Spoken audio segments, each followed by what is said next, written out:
Here are some tips and some information for teachers about the GSA and the LGBTQ community in their school. So the Trevor Project created a survey in 2018 that found 10.5% of all students identify as LGB, which is 2.5% who identify as gay or lesbian, and 8% that actually identify as bisexual. However, due to bullying within schools, 39% of LGBTQ students have actually considered suicide. Likewise, 2 out of every 3 students in the LGBT community at school have been told to change their sexual orientations or change themselves. Of that 39%, the percent that identified as cisgender was 31%, and 54% identified as transgender. So what exactly is the GSA?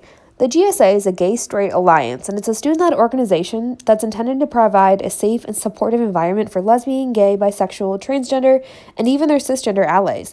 The first GSA was actually formed in November of 1988 at Concord Academy in Concord, Massachusetts.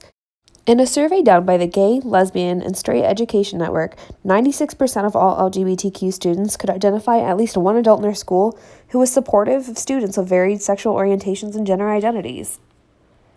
It's also very important for teachers to understand the different labels used within the LGBTQ community. So the first one is an ally. And allies are individuals who don't identify as LGBTQ, but they support both individuals and communities who do and advocate on their behalf. People who identify as asexual are not sexually attracted to either sex, though the spectrum of experiences vary from person to person. Next, individuals who identify as bisexual are attracted to both sexes, either in physical or emotional ways, sometimes both. Cisgender is when a person identifies with the sex and gender that they were assigned at birth, such as female being born female or male being born male.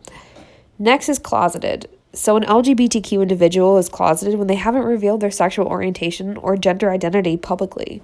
Transition happens when an LGBTQ individual takes steps legally, medically, or socially to affirm their gender identity. This can include changing one's names or even seeking gender reassignment surgery. Next is transgender. So transgender individuals are people who don't identify with the sex they were assigned at birth and instead choose to express a different gender identity. Which leads me to what gender identity is. So while the sex is assigned at birth and it's binary, one's gender identity is informed by how one sees oneself. It's important to know students' rights when it comes to ally action in the LGBTQ community. Students are protected against harassment thanks to Title IX, just as they have the right to privacy, which means schools can't disclose their sexual orientation or gender identity without their approval. LGBTQ students enjoy the same freedom of speech as all American citizens, like how they also can't be discriminated based on their gender identity. So how can you as an ally prevent bullying? Number 1 is to trust your students. If a student says they're being bullied, take them at their word and don't dismiss the action as teasing. Allegations about bullying must always be taken seriously. Number 2 is inform administrators. Inform school leaders of all reports of harassment so that they can monitor the situation and respond appropriately. Number 3 is simply listen.